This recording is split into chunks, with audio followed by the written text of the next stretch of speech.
Saúde a todos com a paz do Senhor, falando do Bíblia de volta e as lições Betel conectar mais jovens. Esta classe abrange ali a partir dos 18 anos de idade até os 25, que é a denominação da Escola Bíblica Dominical. Os 25 anos para frente, a sala dos adultos. A lição de número 4, Amós, o profeta que condenou a injustiça social. O texto de referência se encontra no livro de Amós, no capítulo 2, o versículo de número 6, que diz, e também é o versículo do dia. Assim diz o Senhor, por 3 transgressões de Israel e por 4 não retirarei o castigo, porque vendem o justo por dinheiro e o necessitado por um par de sapatos. Nós vemos aí mais ou menos a marretada que vai ser esta aula. A verdade aplicada, quando o homem se distancia de Deus, ele se torna arrogante, deixando de cultivar a virtude, a qualidade da humildade. Entende? Consequentemente, outras virtudes serão deixadas de lado por causa da arrogância, da jactância, do orgulho e assim sucessivamente. Os objetivos da lição: exibir a estrutura e mensagem do livro de Amós, discorrer sobre a mensagem de arrependimento e comentar sobre as lições do livro de Amós para os dias de hoje. O motivo de oração: nós devemos orar para que a igreja entenda que a bem-aventurado é aquele que atende ao pobre. Obviamente, esta oração deve atingir do púlpito à porta. Hoje nós vemos uma distinção, existem algumas distinções que são feitas erroneamente. Erroneamente distingue-se categorias, apesar de existir aí, como se dizem, hierarquias, nós não podemos distinguir alguns trabalhos, algumas obrigações, algumas áreas importantes. Nós tendemos a colocar fardos mais em uma parte da igreja do que de outra. E fazemos estas distinções. Nós vamos ver que Amós não poupou a questão da condenação. Sofreu tanto um quanto outros. Hoje nós temos aí a tendência, alguns por inocência, outros por covardia, outros por conveniência, de nós distinguirmos, mas a mensagem é para todos. Nós temos a tendência também de ilustrarmos que a espada corta da direita para a esquerda ou da esquerda para a direita. Na realidade, a espada ela tem que cortar do púlpito para a porta. Se a espada não cortar no púlpito, quer dizer, se a mensagem não falar com os que estão no altar, como ela vai falar com os que estão no auditório ou na nave da igreja? Então nós sabemos que a responsabilidade maior, ela sempre será do púlpito, sempre será do púlpito. Nós não podemos fazer esta distinção, nós precisamos tomar cuidado para não fazermos como algumas ideologias, eles procuram privilegiar algumas castas, algumas minorias, em detrimento de outros, demonizar outros. No nosso caso será diferente. Nós privilegiamos uma casta e infringimos o trabalho todo a outra parte da igreja. E isto é um erro. Amós notou isto no seu tempo, apesar de ser um tempo de grande prosperidade, de grande desenvolvimento, mas havia esta discrepância, tanto no cuidado quanto na distribuição. E tudo isto vem a partir de um entendimento errado, desta importante lição, desta doutrina que nós precisamos aprender. do entendimento que nós tivermos desta lição será o nosso trabalho, tanto da distribuição quanto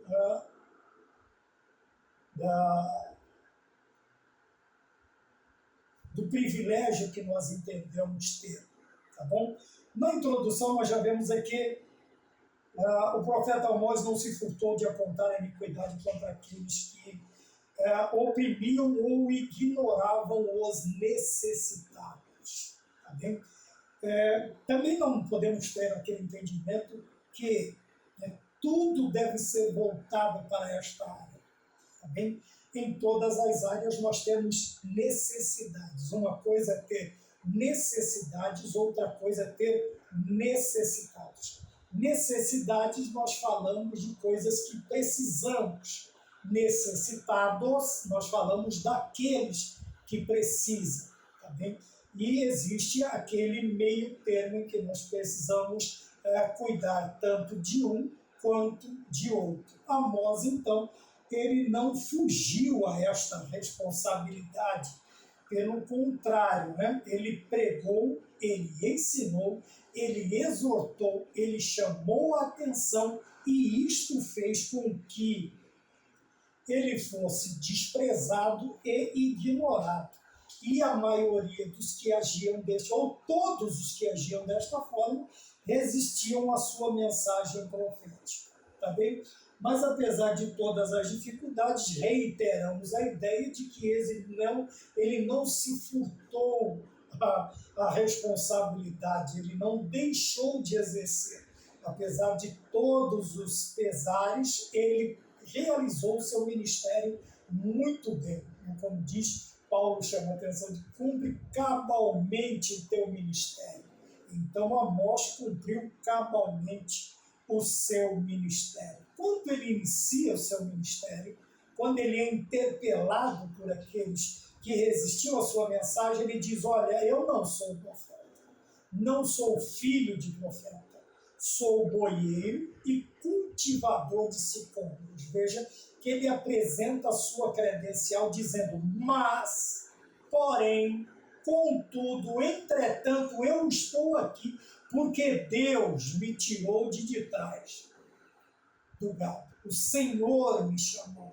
Veja que ele diz, eu não tenho linhagem profética, eu não sou filho de profeta. Eu não sou profeta, eu não tenho um ministério, mas eu tenho um chamado, eu tenho uma responsabilidade, tá bem? E ele simplesmente ouve a voz de Deus, ouve o chamado de Deus, tá bem? Hoje em dia, alguns até se assustam, se acovardam, em tempos de tamanho nepotismo. Veja que Amós, ele sai dessa situação. Mas nós vemos hoje, infelizmente, isto graçar não somente fora, mas também dentro de muitas denominações. Mas quando lhe chamam a atenção, ele diz, olha, eu estou aqui porque Deus mandou. Não tenho descendência, não sou filho, não sou neto, tá? Como alguns podem até se orgulhar disso, são filhos, são netos, estão em alguns lugares porque tem esta linhagem. Tá? Podem até não ter chamado, mas tem linhagem. Mas Amós, ele diz, eu tenho chamado, eu fui chamado. Deus me chama de trás, me tira do meu trabalho, me chama a responsabilidade. E como eu já disse, o ministério de Amós é desempenhado num momento de muita prosperidade, no tempo aí dos reis, do reinado de Uzias e de Jeroboão II. Jeroboão II. Isso está em Amós, no capítulo 1, versículo 1. Então ele apresenta suas credenciais. E essas credenciais dão a ele aí uma referência muito grande dentro do ministério, dentro do seu trabalho, do seu ofício profético, tá bem? Enquanto muitos se apoiam, como eu já disse, numa determinada linhagem, Amós não tinha linhagem, não tinha chamado, era vaqueiro, era cultivador de sicômoro, mas Deus achou por bem chamá-lo para trazer uma mensagem de condenação à injustiça social. E nós vamos ver que essa injustiça social ele não é chamado para pregar a outras nações, mas ele está pregando dentro da sua própria casa, bem dentro, no meio do seu próprio povo, junto de dois grandes reis, Uzias de Judá e Jeroboão o segundo. As suas profecias eram contra a idolatria, as injustiças sociais. E quando nós vemos a injustiça, quando é o começo, o princípio, veja, a lição vai nos dando uma ideia da sequência de como os acontecimentos, os fatos, que vão vão gerando essa injustiça. Veja, a idolatria, depois ele fala, condenando o luxo extravagante. A partir do momento em que nós nos damos a estes, veja, que não há uma restrição, não há um pecado ao crente, alguém ter alguma coisa. Porém, o pecado está na extravagância, no exagero. A gente estava falando sobre isso na lição do Betel dos adultos. E isto é quando começa, veja, o luxo extravagante, a prostituição e a idolatria. Este parece a gênese da injustiça social. Por quê? A partir do momento, vamos para a extravagância do luxo. Quanto maior o luxo que você viver, mais dispendioso será o seu padrão de vida. E, obviamente, esse padrão de vida ele vai exigir um montante maior financeiro para custear esse seu luxo extravagante. Ora, e de onde vai se tirar? Os governantes tiram dos cofres públicos, os patrões tiram do cofre das empresas e os religiosos vão tirar dos cofres da igreja. Obviamente, isto fará com que os gastos sejam maiores do que as entradas. Tá bem? Consequentemente, as entradas elas terão que ser direcionadas para o luxo extravagante daquele que administra. Seja um governante, seja um patrão, seja um obreiro, seja o que for. Qual será a consequência imediata também disso? Falta, como dizia a filha da minha mãe, pela um santo para vestir outro. Então, para manter o luxo extravagante de alguns líderes, seja de qual área for, o serviço social vai sofrer. Veja, quando um prefeito ele tem um gasto exorbitante, ele vai ter que tirar de outras pastas. Quando um presidente da República tem gastos exorbitantes, ele vai ter que desprover outras pastas. E assim também na área religiosa.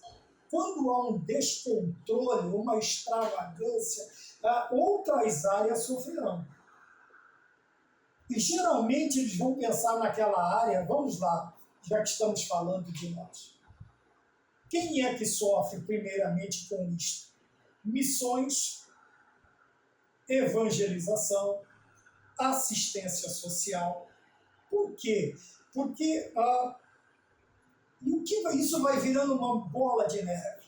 O que vai acontecer? Para que esta área não seja desprovida, porque houve não vou chamar de desvio, mas uma remessa maior para este lado, aqui agora, para não ficar desprovido, vamos começar a pedir daqueles que já contribuem com outras áreas, que seria suficiente para manter tudo, mas com a extravagância, com o luxo extravagante, com uma vida faraônica, então agora se exigirá mais dos contribuintes. Você vai notar de novo no governo federal, no governo estadual, no governo municipal, no governo religioso. Alguém vai ter que cobrir aquele rombo. É de onde vêm os impostos, as grandes arrecadações e assim sucessivamente. E o peso sempre vai sobrar para quem? Para o pobre. vai sempre sobrar para as castas menores. E Amós viu isso. Além de esta profecia, olha, ele fala a arrecadação de dinheiro de multas injustas e comprar vinho com dinheiro lícito. Tudo isso nós temos uma visão dos dias de hoje. Dos dias de hoje. Né? As multas que eu acabei de falar são os impostos, são isto, são aquilo, e um monte de coisas que aparecem, né? para se cobrir. Alguns chegam até o ponto de dizer, não, mas isto aqui tem que cobrir o meu padrão de vida. Como assim cobrir o meu padrão de vida? Eu não entendo. Não entendo porque quando eu olho para Paulo, Pedro e grandes homens da modernidade, na aula do Betel dos adultos, eu citei uma grande referência de um dos nossos ministros, do Ministério do Ipiranga, o que eu aprendi muito, né? Vi poucas vezes, mas aprendi muito na questão da condução, do porte, da ética, da moral, da conduta dentro do ministério. Então nós vemos que estas,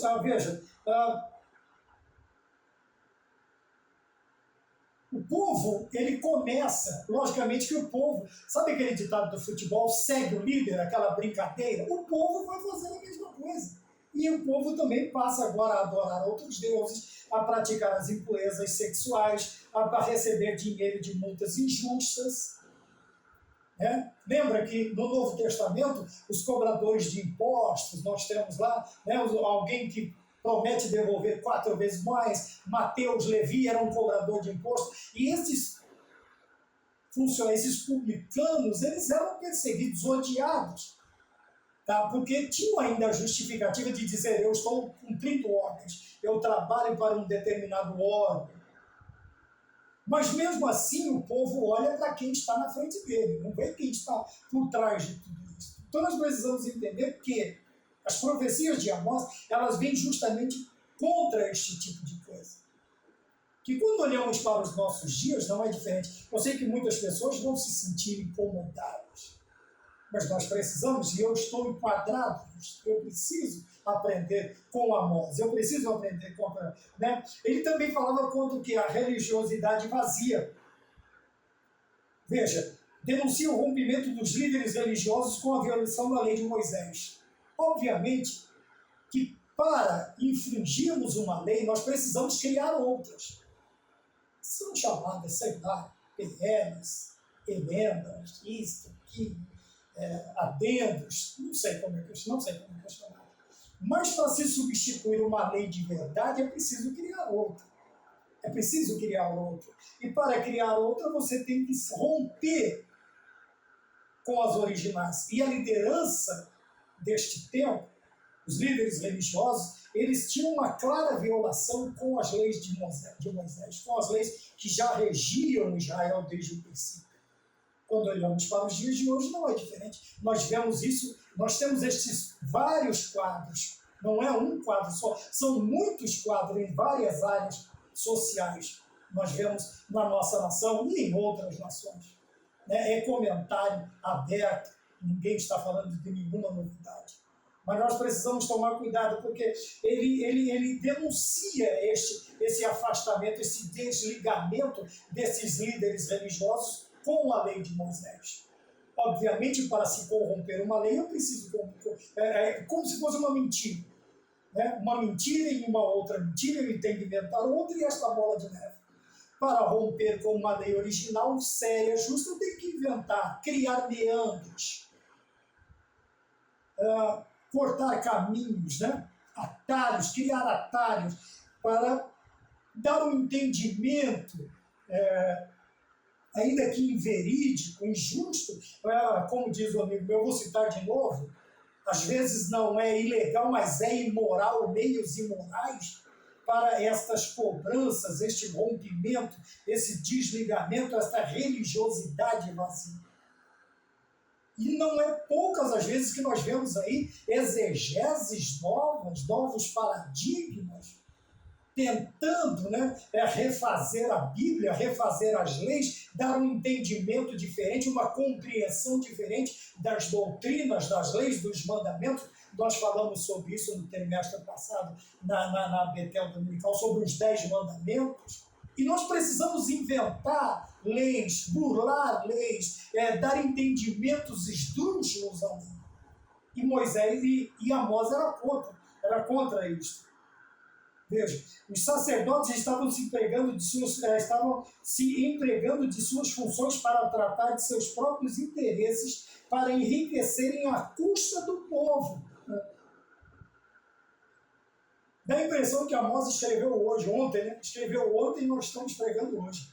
Quantos? Eu não estou falando de todos, não estou falando dos sérios, mas quantas novas denominações, quantos novos pastores, bispos, e uma infinidade. Agora é bispo, daqui a pouco é bispo primaz, não sei o que, é apóstolo, é evangelista, daqui a pouco é semideus e vai virar aquele angu de caroço, mas as suas intenções não são intenções justas. Veja, aqui os líderes eles estavam cuidando, tratando de seus próprios interesses para enriquecerem a custa do povo. Veja, nós vemos hoje em dia pessoas, infelizmente, tem que se falar, e como se diz, né? Como diz o nordestino, vai bater na cangaia, não tem jeito. Tem pessoas que estão vivendo aí vidas nababescas, são verdadeiros faraós religiosos.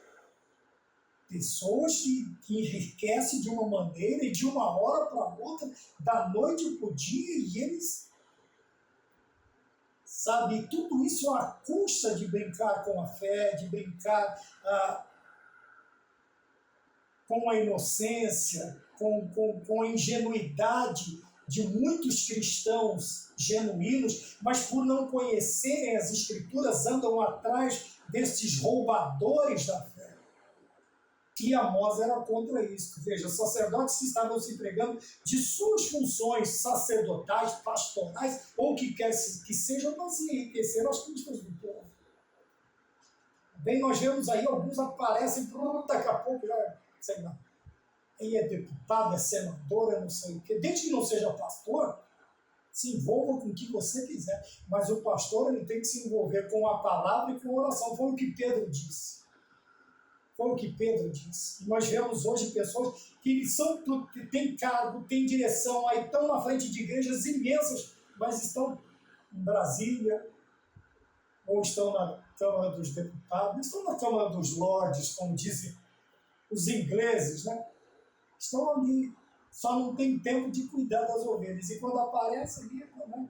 Ou é para receber um presente de aniversário, ou para presentear alguém da família. Mas nós vemos, infelizmente, que esta injustiça, ela parte. Talvez não é visto em muitas grandes, porque as cidades são grandes. Nós aqui somos... eu moro num distrito que não tem 1.000 pessoas, não tem 1.000 habitantes. Então, algumas coisas são mais fáceis de ver, de acompanhar, de cuidar, de tratar. Outros lugares, talvez não. Mas isso não nos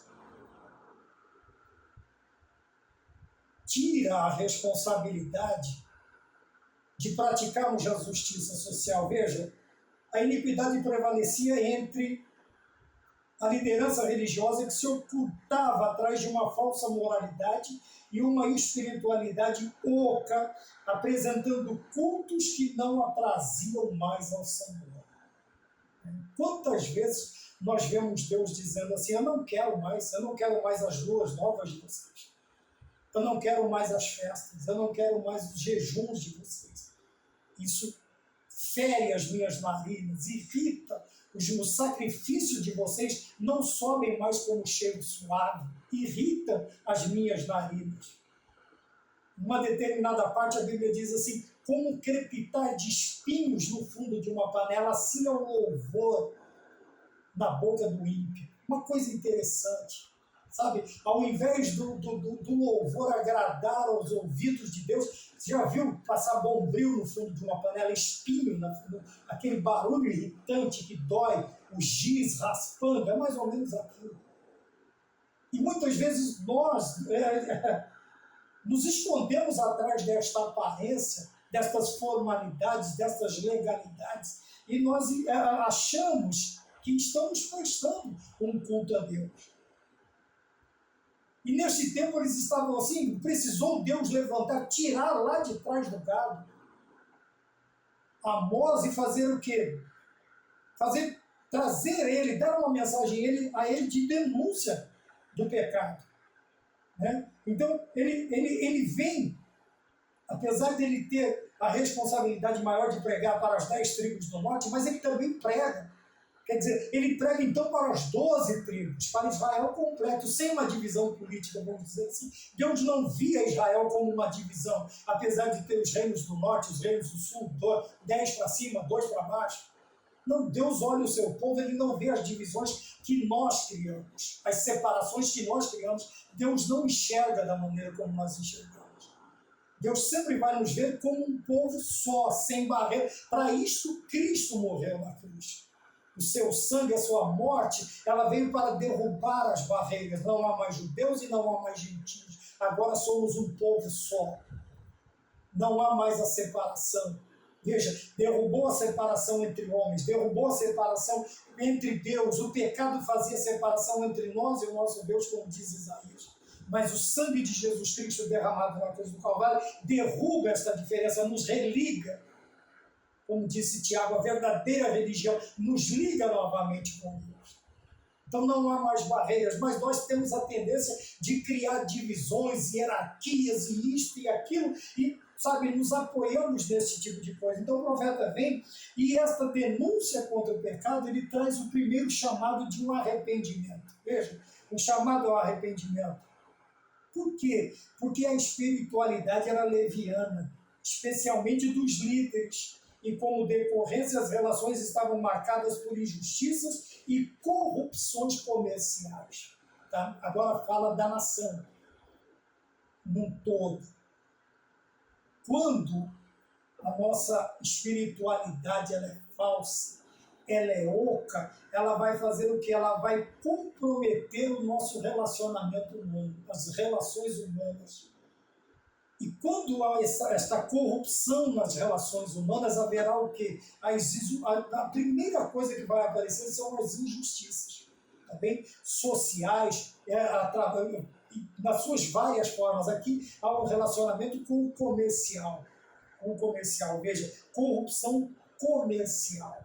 Apesar de existir um momento, este momento em que Amós profetiza, não há tanta necessidade financeira, há um tempo de prosperidade, há um tempo de regalia, de sobejos, sabe? Houve tempo, no tempo de Acabe, em que se comprava esterco de pomba, não era para comer, tá? Era para fazer fogo. A cabeça de um jumento, houve até alguns casos de canibalismo. Agora Amós está profetizando. Veja que a corrupção ela não escolhe períodos. Porque a corrupção não está no Estado, está no ser humano. A corrupção não está na terra, não está nas relações, está no ser humano. Então o corrupto pode ter falta, ele vai se aproveitar da escassez, ele vai se aproveitar também da fartura. O corrupto ele é sempre corrupto, ele é corrupto e ele é corruptor. Então veja bem, aqui ele fala o povo agora está agindo desta maneira também. Porque ele olha para os seus líderes. Vou usar de novo o que eu falei no começo. Segue o líder. Lembra dos campeonatos de futebol? Segue o líder. Quem está na frente usa essa brincadeira. Mas aqui seria cômico se não fosse trágico.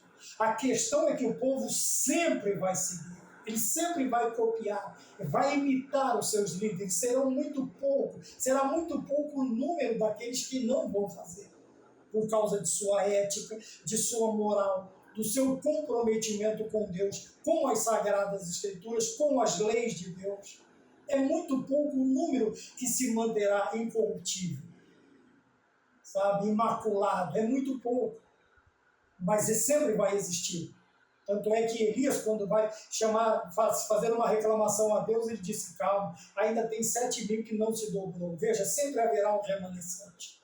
Mas esse remanescente, além de ser pouco, sofrerá uma perseguição muito grande por se manterem incorruptíveis na presença de Deus. Mas veja que suas relações, né, apesar especialmente dos líderes, e como decorrência as relações estavam marcadas por injustiças e corrupções comerciais. É o que nós vemos na sociedade. É o que nós vemos. E corrupção ela não é um privilégio só de países de terceiro mundo. Não é. Infelizmente, a corrupção está também nos grandes. Nós vemos aí países muito desenvolvidos, e quando a pessoa é pega num ato de corrupção, alguns até chegam ao extremo de tirar, porque a vergonha é muito grande. Já existem países que há um descaramento aí, né? Ele é pego, ele dá risada, ele zomba, ele tira o sarro de quem ele fraudou, defraudou, não é desfraudou, defraudou. De quem ele fraudou, eles simplesmente zombam, sabe? Porque é um descaramento, uma falta de vergonha e uma falta de justiça muito grande. Muito grande. Então nós vemos que o profeta chama este arrependimento. Mas, infelizmente, ao invés de arrepender-se, o profeta é rejeitado. O profeta e a sua mensagem é rejeitada. Por quê? Porque as pessoas elas só vão se dar conta do seu erro quando a maioria das vezes não tem mais jeito. Ou quando o peso, as consequências decorrentes de suas más atitudes, de suas más gestões, de suas incompetências, quando elas vierem à tona. Aí eles vão querer apresentar um remorso, não um arrependimento. Como eu disse, o remanescente sempre sofrerá, tanto para se manter incólume ou incorruptível, e também sofrerá a perseguição, a rejeição por parte daqueles que estão confortavelmente vivendo em suas corrupções, em suas camas de corrupções, em seus travesseiros de injustiça. Então nós precisamos tomar cuidado. Veja que eles chamam um arrependimento. E esse arrependimento tem que ser rápido. Tá? Apesar das perseguições, é um profeta que ele não teme falar a verdade. Ele passou a enfrentar uma forte aversão por parte do sacerdote Amazias. Veja, há uma referência direta a este sacerdote. Porque era um dos grandes líderes, né, de Betel. Betel, todos nós sabemos, é a casa de Deus. Beit é Betel. Né? Betel, casa de Deus. Tá? E Amazias, ele simplesmente, ele é um sacerdote. Ele é um líder espiritual. Ele é um líder mor no templo de Amós. E o que ele faz? Ele tenta expulsar Amós da região. Ele tenta expulsar, sabe? E uma coisa interessante é que estes homens, seja em qualquer esfera que nós vivemos, seja política, social, religiosa, qualquer área, eles vão sempre usar do quê? O que Amazias usou para tentar prejudicar Amós? Veja, a sua influência política e aproveitando, eu não vou usar o termo que está aqui, né, ele fala sobre a estupidez do povo. Eu vou chamar, às vezes, se bem que inocência também não faz jus a algumas pessoas. Algumas pessoas são convenientes, tá? Eles se permitem ser corrompidos. Eles permitem a corrupção porque eles se beneficiam disso também. A Bíblia diz, onde estiver o cadáver, estarão os abutres. E alguém me disse esses dias, enquanto alguém chora, o outro vende lenço. Conveniente. Né? Então, para se vender lenço, é necessário que alguém chore. Né? Segundo a visão da pessoa, que não é de todo errado. Mas veja, Amazias, ele usa as suas prerrogativas.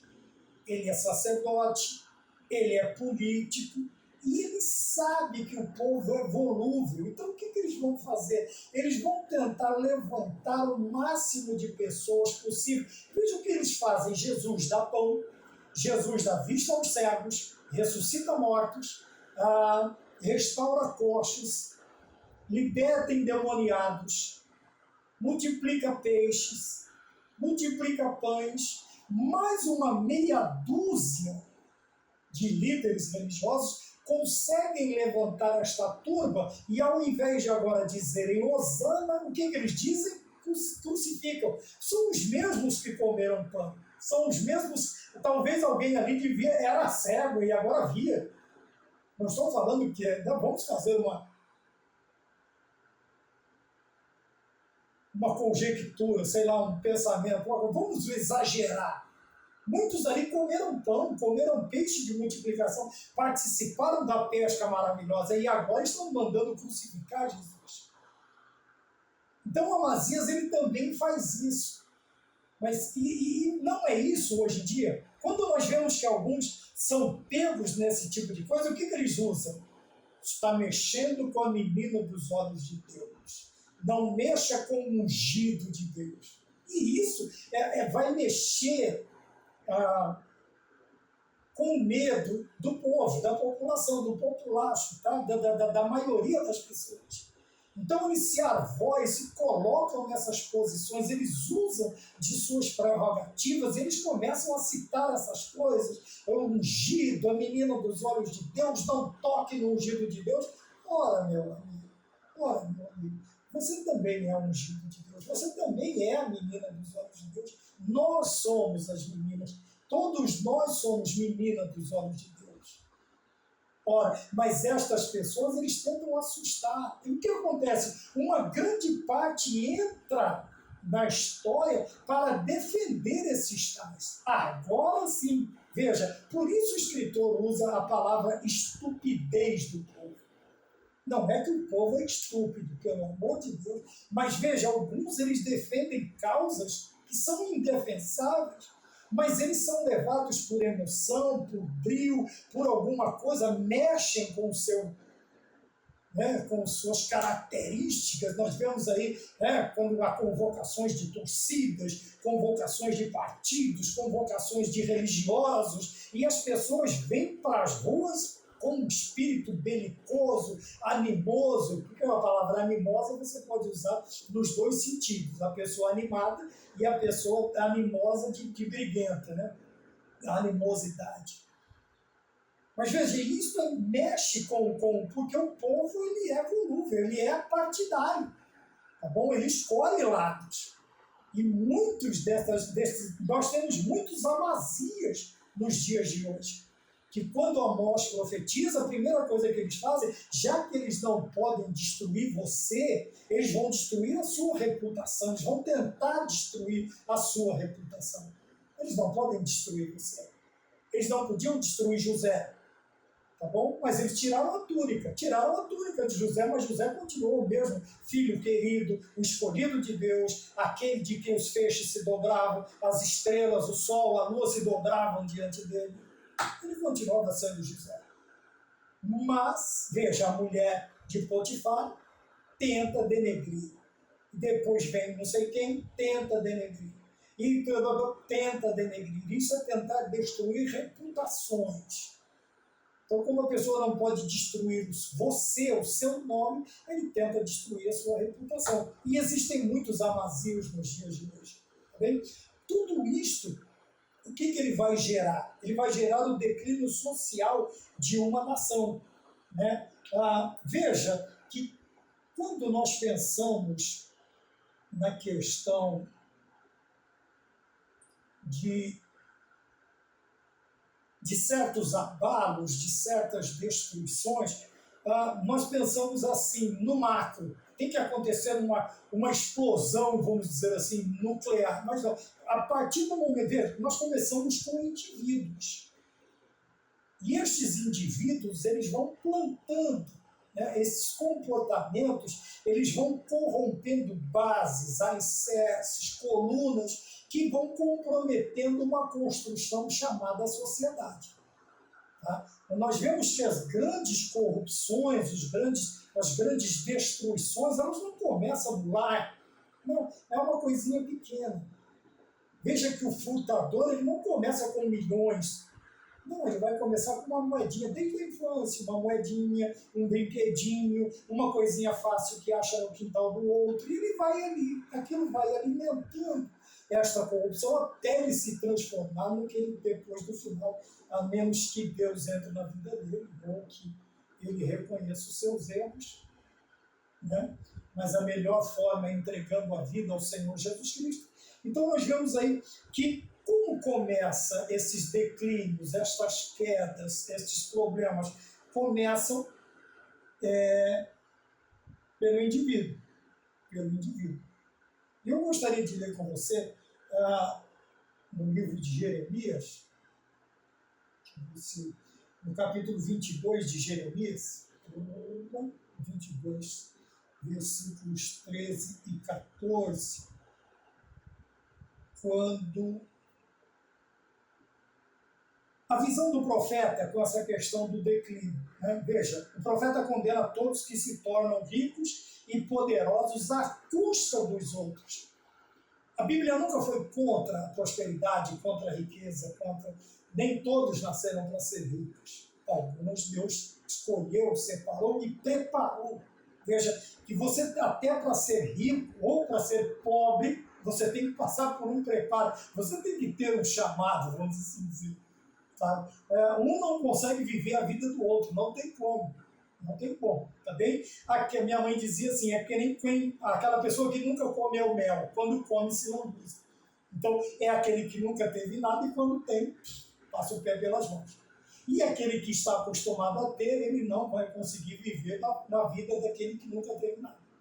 Então, quando nós olhamos para isso, porém a condenação, a reprimenda do profeta é aqueles que acumulam as riquezas injustamente. Quer dizer, à custa dos outros. Veja, como eu disse no versículo 13 e 14 de Jeremias, capítulo 22, diz assim: ai daquele que edifica a sua casa com injustiça e os seus aposentos sem direito, que se vale do serviço do seu próximo sem pagar, quer dizer, sem paga, e não lhe dá o salário, quer dizer, o trabalho escravo, praticamente. Que diz: edificarei para mim casa espaçosa e largos aposentos, e lhe abre janelas e forra de cedros, e pinta de vermelhão. Ruirás tu, só porque rivalizas com o outro em cedro? Acaso teu pai não comeu e bebeu e não exercitou o juízo e a justiça? Por isso, tudo lhe sucedeu bem. Então, veja, ele está falando de eles, né? Mas ele diz: ai daquele que edifica a sua casa com a injustiça, que se vale do serviço do próximo, sem paga e não lhe dá salário. Tá bem? É um tipo de injustiça. Quando olhamos para a parábola dos trabalhadores, o patrão começa a chamar os trabalhadores. Quem chegou às 6 horas da manhã, ele deu uma moeda, um dinheiro. No último, ele viu alguém parado nas últimas horas ali, na última hora do dia. Ele disse: está fazendo o quê? Ele disse: nada. Ele disse: vai trabalhar para mim. E ele pagou o mesmo salário. Mas olha que coisa interessante, ele que trabalhou das 6 às 6, 12 horas, ele recebeu uma moeda. E aquele último também, que trabalhou 1 hora, vamos dizer assim, ele recebeu uma moeda. O primeiro achou injustiça, ele falou: eu trabalhei o dia inteiro. Mas veja, o que foi que eu combinei com você? Uma moeda. Eu paguei a moeda, paguei, então tá bom, tchau. E o que eu combinei com ele foi uma moeda, qualquer um que trabalhasse para mim. Então os trabalhadores da primeira hora e os trabalhadores da última hora receberão. Nós estamos falando de justiça. Porém, aqui está falando daquela pessoa que ele gosta de se aproveitar. Ele tira proveito dos outros, ele enriquece às custas dos outros, ele é injusto. Tá? Na questão de pagamentos, às vezes combina, não paga metade, ou às vezes paga menos do que é devido ao salário. Isso é uma injustiça social, veja. E Jeremias, ele fala, isto começa a causar o declínio de uma sociedade, por causa da injustiça. Por causa da injustiça. Então, quando nós olhamos a questão da injustiça, nós precisamos nos basear na justiça de Deus. Como é que Deus age? Então está aqui. O cuidado de Deus com os pobres. Eu separei aqui a questão da exploração dos pobres. Então, entre Israel, a diferença e o amor ao próximo eram coisas tão remotas que pessoas retas eram vendidas como escravos, caso não pudessem quitar os seus débitos. Eu coloquei aqui também Mateus. Bom, Mateus, nós vamos falar da justiça de Deus, numa parábola também. No capítulo 18 do Evangelho de Mateus, os versículos 23 a 35, eu não vou ler todos, mas só o de 28 a 30, que diz assim, né? Que um certo senhor, ele encontra, vamos parafrasear, ele encontra um dos seus empregados e o seu empregado lhe deve. Então ele cobra, e o empregado se prostra, se humilha, pede. O Senhor reconhece, né, sente a necessidade, sente empatia e diz para ele, tudo bem, vai, eu vou perdoar. Mas, olha o versículo 28, saindo, porém, aquele servo encontrou um dos seus conservos, que lhe devia 100 denários, e agarrando-o, sufocava, dizendo, paga-me o que me deves. Então o seu conservo, caindo, ele teve a mesma atitude que esse teve com o seu senhor. Caindo aos pés, implorava, ser paciente comigo e te pagarei. Ele, entretanto, não quis, antes, indo-se o lançou na prisão até que saudasse a dívida. Mas a justiça, como diz o ditado, ela vem acabar. Né? Alguns viram e foram falar para o Senhor. Disse, olha, aquele cara que você perdoou acabou de lançar outro dentro da cadeia. Ele disse, é mesmo? Então tá bom. Aí ele chamou ele de volta e disse, eu perdoei você. Eu fui simpático à sua necessidade. Eu te perdoo. E você fez, você ao invés de retribuir, você simplesmente condenou alguém que devia muito menos do que você. Então vamos fazer o seguinte, você vai para o mesmo lugar, enquanto você não me pagar a última moeda, você não sai da vida. Pronto. Então nós vemos aqui a justiça de Deus. Veja que Deus, quando nós olhamos para os trabalhadores, o que ele combinou e fez, independente do horário. E quando olhamos para esta parábola no Evangelho de Mateus, nós vamos ver que é a mesma justiça. Só que é esta justiça que ele exige também de nós. Quando oramos a questão do Pai Nosso, nós dizemos assim, perdoa as nossas ofensas, os nossos pecados, assim como nós temos perdoado quem nos tem ofendido. Outra parte diz, os seus pecados, se você perdoar, os seus pecados lhe serão perdoados. Se não, veja, então Deus não pode fugir da sua justiça, é da natureza, é a personalidade de Deus, ser o mesmo, não há sombra e nem variação. Então o cuidado de Deus com os pobres é um cuidado especial, não fazendo diferenciação entre ricos e pobres, mas alguém tem mais necessidade do que o outro. Então veja, as pessoas retas eram vendidas só porque não podiam quitar as suas dívidas. E nós vemos no Evangelho de Mateus isso. Porém, quando olhamos para o lado de Deus, ele simplesmente vai se condoer das nossas misérias e ele vai nos perdoar. Só que ele espera que nós também façamos a mesma coisa. Tá? Não é que se nós não fizermos, ele vai ser pego de surpresa. Mas ele está olhando. Veja, com a mesma medida com que vocês medirem, vocês serão medidos. Então a justiça de Deus, ela é reta. Tá? O cetro de equidade de Deus, o cetro da equidade. Tá? Então Deus, ele trata todos igual, dentro de uma justiça. Ele não será compassivo com o pobre, porque o pobre é pobre. Se ele for injusto, ele não vai ser incomparável, ele não vai agir de maneira rude com o rico só porque ele é rico. Não existe isso com Deus. Então nós precisamos entender esta questão. Tá bom? Então o que Amós tem para nos ensinar nos dias de hoje, ou para a igreja de hoje? Não hesitando, a oração, quando nós olhamos lá, o pedido é para que a igreja entenda que bem-aventurado é aquele que atende ao pobre. Como eu disse, mas isso tem que ir do púlpito para a porta. Não adianta eu ficar pedindo da tribuna se eles não me veem fazendo. Esse negócio de faz o que eu mando e não faz o que eu faço não existe mais. Isso ali era para a década de 30.